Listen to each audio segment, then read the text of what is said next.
Olá pessoal, salve Maria! Então estamos aqui no plantão da Quaresma. Isso não é hora de colocar vídeo no YouTube, mas olha, eu acabei de assistir uma live do Instituto Santo Agostinho. Eu postei aí pra vocês que ela iria acontecer hoje. Aconteceu hoje a partir de umas 9 e pouquinho, né? Lucas Serra conduziu, Padre Rogério Alcântara, eu acho que o nome dele é em espanhol, mas eu vou chamar Rogério Alcântara, né? É um padre exorcista, e o padre Pedro Paulo, outro padre exorcista. Eles estão numa campanha para o lançamento de um livro, né, pelo Instituto, desse padre Rogério Alcântara. De que diabos estamos falando? Achei muito interessante a apresentação do livro em português. De que diabos estamos falando? E por que eu estou fazendo esse vídeo? Porque justamente nós vamos fazer a reflexão, né, amanhã nas homilias, das tentações de Cristo. E eu sempre tive muita admiração pelos padres exorcistas. Por quê? Porque eles lidam com o que não é natural e eles percebem isso pelos sentidos, né? Ou seja, a gente vive uma realidade espiritual, mas a gente vive pelos sentidos, né? Então, é Cristo que está na hóstia sagrada, corpo, sangue, alma e divindade, mas eu não estou vendo Cristo ali. Os meus sentidos veem o quê? Um pão. Então, a gente vive uma realidade sobrenatural, mas a gente vive através dos sentidos, com raras exceções de místicos. Mas os padres exorcistas, eles escolheram uma função, um ofício, né? E eles têm que ter uma vida muito ascética, né? Eles têm que ter um autodomínio, eles têm que ter uma vida de piedade tão grande para poder lidar com o mal, porque o mal também, esperto, conhece os pecados, né, deles, né? Inclusive ele que fabrica. Então, pensem que dois exorcistas numa live na véspera do Evangelho, das tentações de Cristo, não podia deixar de ouvir, né? Porque justamente a Arca da Aliança tem essa vertente de combate, óbvio, né? E esse nome, bom, para quem não conhece, não vou ficar aqui me desdobrando porque também não interessa, mas esse nome veio nesse sentido quando eu li o livro do Monsenhor de Lanços. Mas vamos lá, o que eu quero trazer para vocês? Eu quero trazer esse ponto e mais uma outra frase de Santo Afonso que eu citei na oração pelos inimigos, que foi a intenção do ofício de hoje, rezar pelos inimigos, né? Uma frase de Santo Afonso. Mas antes de começar esse vídeo, eu gostaria de rezar São Miguel Arcanjo. Vamos comigo um instantinho. Em nome do Pai, do Filho e do Espírito Santo. Amém. São Miguel Arcanjo, defendei-nos no combate. Sede o nosso refúgio contra os embustes e ciladas do demônio. Subjugue Deus instante e humildemente o pedimos. E vós, príncipe da milícia celeste, pelo divino poder, precipitai ao inferno Satanás e a todos os espíritos malignos que andam pelo mundo para perder as almas. Amém. Em nome do Pai, do Filho e do Espírito Santo. Amém. Maria concebida sem pecado, rogai por nós que recorremos a vós. Meus irmãos, vamos lá. O primeiro ponto que eu queria pegar com vocês é porque já adveio uma grande tentação nesse início da Quaresma. E foi para todos nós. Foi o julgamento com relação a um pecado grave, gravíssimo, né, de um parlamentar, né, estadual do nosso país. Eu não preciso aqui citar o nome, vocês certamente sabem de quem que eu estou falando, no que se referia de modo pejorativo às mulheres da Ucrânia. Com relação a isso, eu queria deixar um ensinamento de Jesus Cristo, que está lá em Mateus 5, salvo engano, 43, porque eu falei isso na live hoje do ofício, que Jesus manda a gente amar os inimigos, rezar pelos inimigos e por aqueles que nos perseguem. Então, duas coisas que eu quero exortar já nesse começo de Quaresma, que a gente está vivenciando, né, mundialmente, o começo de uma guerra grave, né? Então, que rezem pela conversão do Putin, rezem pela conversão dos políticos. O mais impossível é que isso possa parecer, muitas vezes não acontece por falta de oração. E com relação a essa pessoa, eu gostaria de deixar essa frase de Santo Afonso para que vocês reflitam. Não devemos desprezar os outros por terem caído e nós não. Pelo contrário, quando virmos outros caírem, julguemos que somos piores de todos e sigamos ao Senhor. E digamos ao Senhor, se não me tivesses ajudado, Senhor, eu teria feito pior ainda. De outro modo, permitirá Deus, por causa do nosso orgulho, que cometamos pecados maiores ainda. Esse é um doutor da igreja, um homem de extremo zelo e amor por Deus, né? E pela vida, né? Nos sacramentos, pela vida pura e santa, Santo Alfonso Maria de Ligório. Queria deixar essa frase, por quê? Porque muitos já caíram no erro de maldizer, de xingar. Eu tô vendo isso até entre os católicos, se dizem católicos, né? Eu até vou me abster de fazer um comentário que não vou fazer não, mas se dizem católicos, estão xingando de todo tipo de nome essa pessoa. O católico é aquele que não xinga. O católico é aquele que reza e perdoa, tá bom? Então vamos lá. Passado essa introdução que eu queria deixar, porque justamente amanhã é dia de Eucaristia, né? E não sei quantos aí pecaram, então já fica esse alerta, tá? Outra coisa, essa live é muito importante para nós. Muito importante, eu senti algo muito importante nela. Ela está no feed da comunidade, vou deixar na descrição do vídeo. Primeira coisa que eu comecei a notar, porque eu tava no interesse só de ver, eu não tive intenção de fazer vídeo sobre ela. Mas quando ele falou que não há nada a se fazer quando uma pessoa morre em pecado mortal. Esse é um erro muito comum, né, que as pessoas cometem quando vão num velório ou quando um parente morre e a pessoa sabe que ela está em pecado mortal. Ela fica ainda achando que tem que ser bom, porque Deus é misericordioso, porque Deus não sei o quê, porque só Deus conhece o coração. Ok, mas ela morreu em pecado mortal. Então, muitas vezes, por respeito humano, a gente se cala, a gente não fala nada, mas esses padres falaram o seguinte, que foi uma heresia combatida no Concílio da Calcedônia. Eu tentei rapidamente aqui, porque já estava tarde, tentar achar algo nesse concílio, né? Mas eu prefiro deixar aí, vocês pesquisem, porque isso, nesse caso, é relevante, porque são 2 sacerdotes ensinando ali, né? E que é uma heresia que foi combatida nesse concílio, que, pela minha anotação aqui, ele aconteceu no dia 1º de novembro de 451, ou seja, o 4º concílio do cristianismo, né?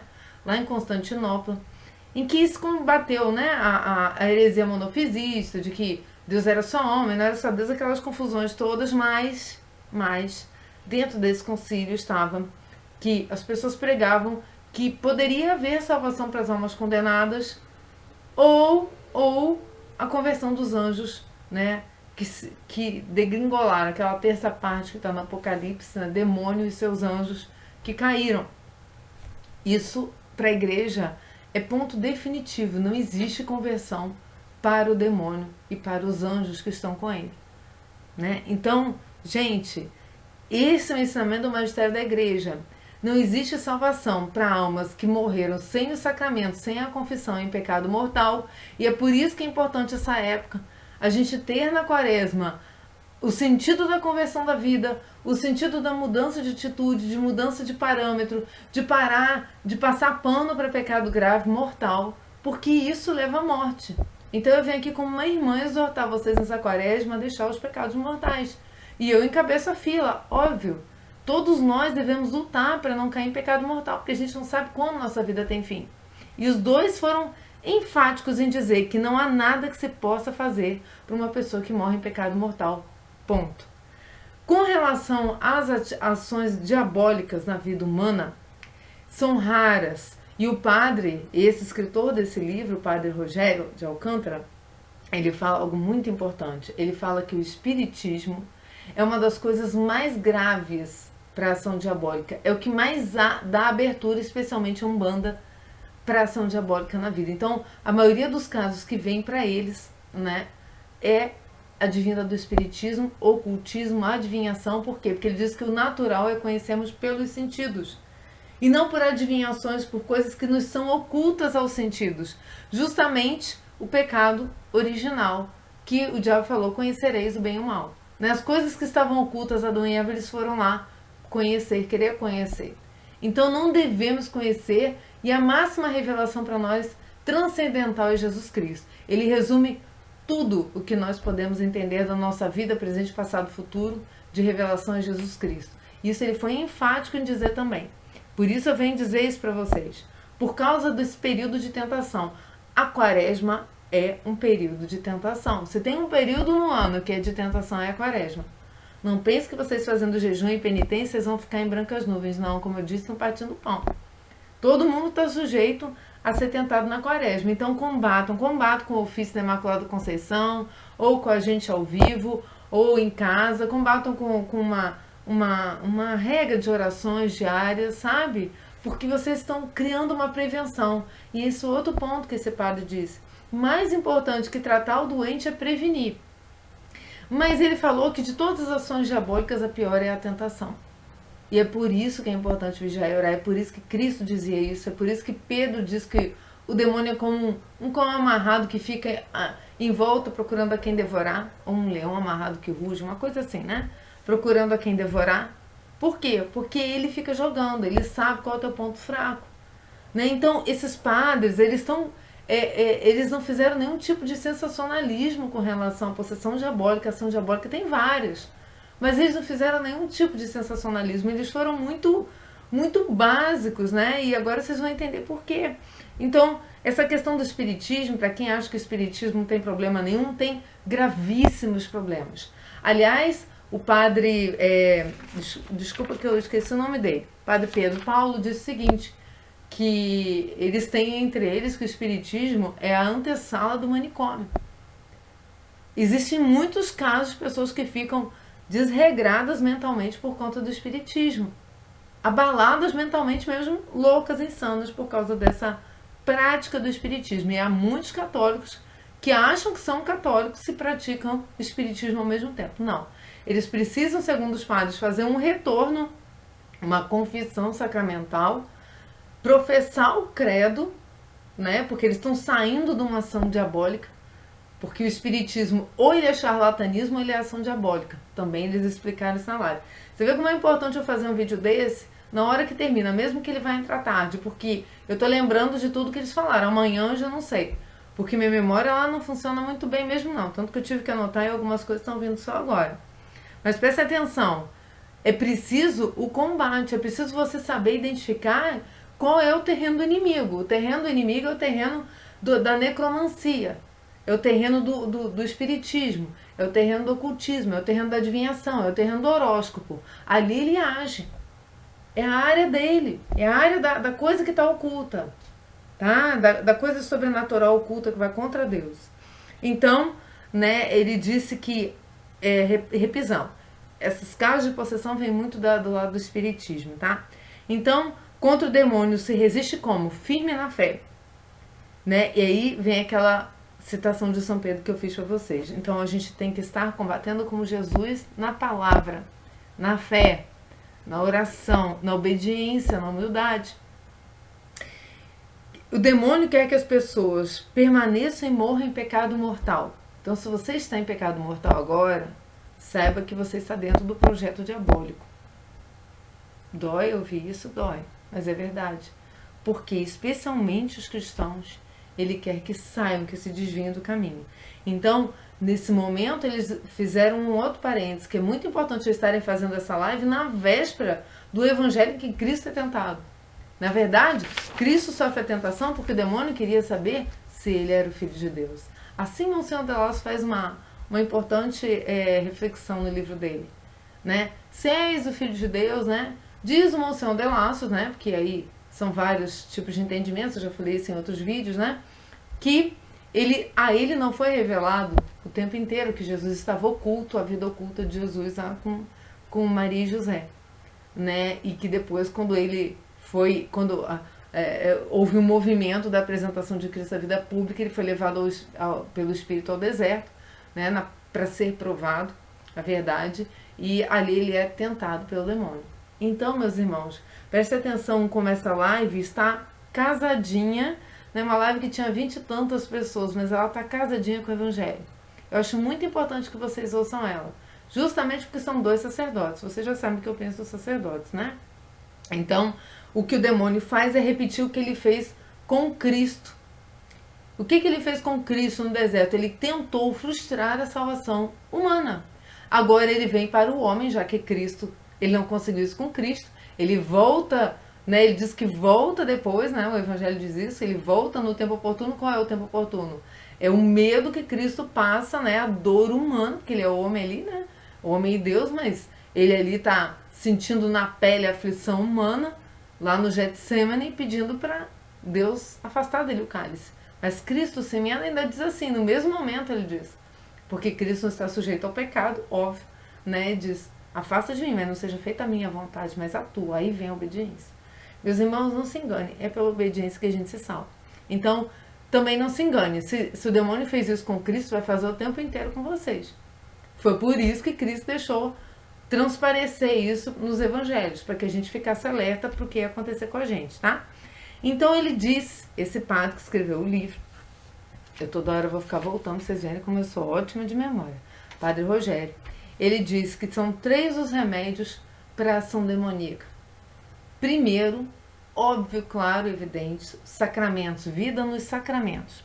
E aqui a gente pode pontuar, claro, né? Você tem que tomar a primeira comunhão, né? Aprender da igreja, aprender o magistério da igreja, né? Reforçar o seu batismo na crisma. Não, eu estou confirmando as promessas que fizeram meus pais no meu batismo na crisma, e ali eu sou enviada em missão, mas aí eu já vivo os 2 sacramentos essenciais da fé cristã, que são os sacramentos de cura. Cura e libertação é fácil.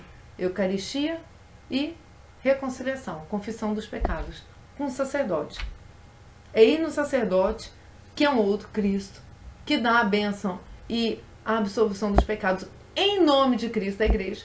Que, aliás, parênteses, os padres exorcistas disseram que eles não fazem exorcismo por eles mesmos, eles fazem em nome da igreja.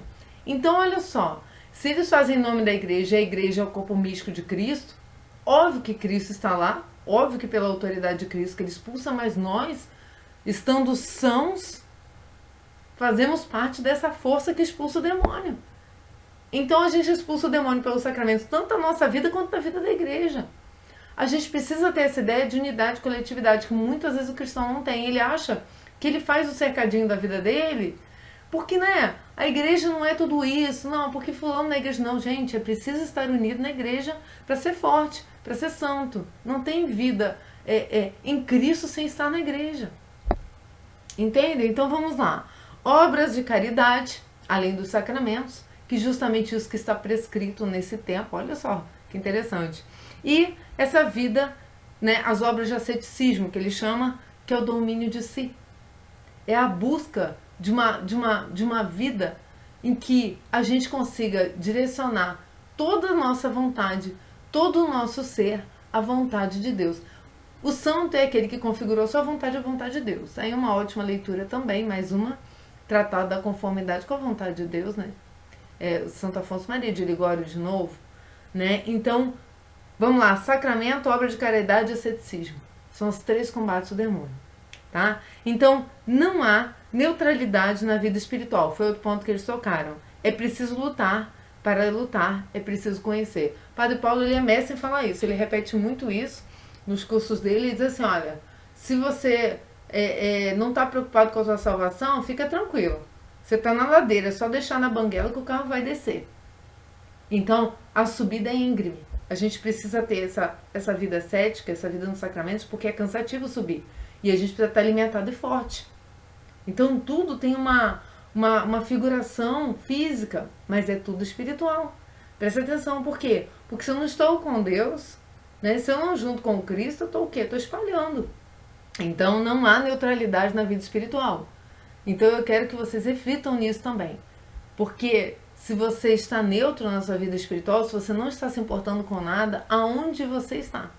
Em que lugar você está da sua vida espiritual? 2 padres exorcistas. Aí, né, o padre Pedro Paulo falou, né, citou 2 frases, né? Uma de Gabriele Morte, que é um dos maiores exorcistas do Vaticano, não tem tanto tempo que ele faleceu, acho que é ele que fundou lá a União dos Padres Exorcistas, né, lá em Roma, né? E ele diz assim, se estamos em estado de graça, estamos blindados espiritualmente.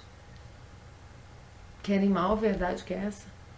Estou em Cristo, nada me atinge. Óbvio que eu sou provada, óbvio que eu sou tentada, mas se estou em estado de graça, se eu permaneço em estado de graça, se o meu estado de vigilância, se eu tenho uma vida de oração, se eu vivo nas práticas essas, eu estou blindada, a palavra é forte, ele usou essa palavra.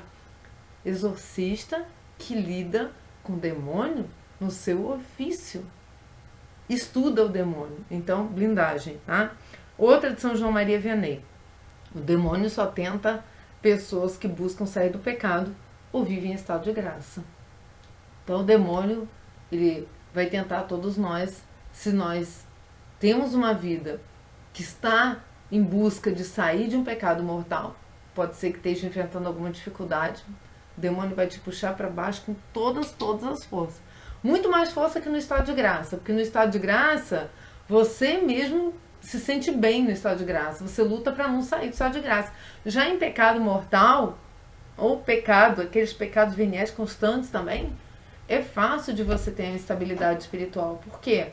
Porque você está fraco, você está enfraquecido pelo quê? Pelas suas próprias paixões, pela tua concupiscência, que é o que fica lá do pecado original quando a gente é batizado. É eliminado o original? Totalmente eliminado com o batismo. E com todas as confissões, você pode ter certeza, confessou, acabou o pecado. Só que a tendência continua. Então o demônio vai tentar você, tá? Então, para terminar, tô chegando no final, eles dizem que o ministério do exorcismo, ao contrário do que muitas pessoas pensam, não é só o ofício de expulsar o demônio. Não é só o ofício de fazer realmente aquelas libertações. Não, é cuidar dos enfermos, mas também manter a saúde dos cristãos. Então, isso que eles fizeram hoje nessa live justamente faz parte do ofício do exorcista. Olha que bonito. A evangelização é um meio desse trabalho. Que bonito, né? A gente juntar o nome de um canal, Arca da Aliança, com o trabalho de evangelização. Isso aí me deu uma alegria assim tão grande espiritual de poder fazer parte desse processo, né? E também, ao mesmo tempo, uma responsabilidade cada vez maior de estar em estado de graça, porque é um trabalho de exorcista. Que a gente, por extensão da atividade sacerdotal da igreja, o leigo é chamado a fazer também, a evangelizar, catequizar mesmo. E eles falaram muito dessa catequese básica, olha só. Óbvio que eles falam que também sem conversão não há libertação, então por isso que esse momento da quaresma é propício para a libertação, tá? E o exorcismo, como disse, não reza em nome pessoal, mas da igreja, e é preciso estar com a igreja. E eles falam que é preciso ensinar as coisas fundamentais da doutrina. A formação doutrinária é muito importante. E aí, o Pedro Paulo citou um livro, padre, né? Que é o mínimo que você precisa saber para ser um católico. Eu não conhecia esse título, mas é meio que um ensinamento baseado no catecismo da Igreja Católica. Se não é o catecismo que nós cansamos de pegar aqui no canal. Que bonito! A gente tem um trabalho tão simples e ao mesmo tempo tão potente, né? Por quê? Porque Deus age através dos ensinamentos da igreja, meus irmãos. É preciso estar ali colado, tá? E que a pergunta final lá, né, do Lucas, foi se essa questão, né, da quantidade. Não, dois pontos. Um antes. Se a questão genealógica, né, se a atividade demoníaca na vida dos seus antepassados age diretamente na sua, ou tem condição de agir na sua. Você sabe que o padre foi muito tranquilo de falar o seguinte: age mais na sua vida os teus próprios pecados. É fácil você acusar os seus antepassados pelo que eles fizeram, dizendo que a atividade demoníaca está na sua vida, ou que tem algo na sua vida que está atravancando porque o seu avô, sua avó, os seus familiares mexeram com o ocultismo, etc., do que sua própria vida. Por quê? Porque eles disseram justamente isso da blindagem, que se você está em estado de graça, se você é um convertido, se você busca a tua vida, né, ter uma vida ascética, uma vida nos sacramentos, se você pratica os atos de misericórdia, a caridade, doa a si mesmo, doa o seu tempo para as pessoas, gente, o que pode interferir numa vida que está unida a Cristo? Então ele foi muito claro de dizer, claro que acontece, mas se você está pecando, se você está longe de Deus, vai acontecer isso e muito mais. A árvore genealógica é o mínimo. O resto tudo é uma avalanche em cima de você. Então, a gente tem que, né, ter uma certa prática de fé pra gente não ficar nessas coisas. Meu Deus, aí fica tipo, dando looping, né? Não, mas eu tô assim, então não adianta me confessar, não adianta eu ter uma vida. Isso é o que o demônio quer que você pense. Não, depende da gente, da nossa abertura de coração, da nossa conversão. Olha que importante esse vídeo nessa quaresma, porque é o tempo de conversão. E aí, quando ele pergunta assim, que é uma coisa que eu também sempre tive pra mim, que tem pouco padre exorcista no Brasil. E tem mesmo, gente. Às vezes as pessoas têm que se deslocar de cidade. Aí o padre Pedro Paulo respondeu, realmente, nós passamos de 4 exorcistas no Brasil, isso vem aumentando gradativamente, graças a Deus, ele falou, e agora somos por volta de 50 exorcistas. E ainda é muito pouco, ele falou, ainda é muito pouco. Mas é um trabalho que foi diminuído pela teologia da libertação, olha só, teologia da libertação, e ele disse assim, felizmente essas cinzas estão se desvanecendo, está reflorescendo uma verdadeira fé católica, que está levando os padres a buscarem esse ofício. Eu tenho assim uma reverência profunda ao sacerdote, mas quando é sacerdote exorcista, assim, eu acho incrível, eu acho de uma coragem, de uma abnegação, eu acho fantástico, fantástico. Ele diz que isso está, graças a Deus, né, melhorando, mas ainda é suficiente, e que as pessoas acabam procurando o ocultismo para resolver seus problemas. Eu digo, se vocês não têm um exorcista, estão passando por um problema grave, o conselho que eu dou é o mesmo conselho que eles dão. Busque os sacramentos de cura e libertação. Busque a confissão sacramental. Busque a Santíssima Eucaristia. Está difícil? Eucaristia todo dia. Está difícil. Está sentindo coisas estranhas? Confissão, vai fazendo várias limpezas, vai passando tua vida limpa. Como diz o Padre Paulo, no curso de direção espiritual, procure fazer uma confissão geral da sua vida. Vem aí os mutirões de confissão, meus irmãos. Esses mutirões são propícios, muitas vezes, para fazer uma limpeza da vida. Sejam concisos, né? Não ocupem os padres por demasiado, porque eles vão estar bastante ocupados, mas vale anotar vários pontos, sabe? Levar escrito e ler os pontos né? Conciso. Ah, fiz isso, tantas vezes, as agravantes daquilo que fez, sabe? E faça. Esse é o momento da libertação, essa é a sua cura. Pratiquei o espiritismo, professa o credo com fé na missa, professa o credo com mais fé que todos os outros cristãos, então. Sabe? Creio na Santa Igreja Católica Apostólica Romana, e ela condena o espiritismo.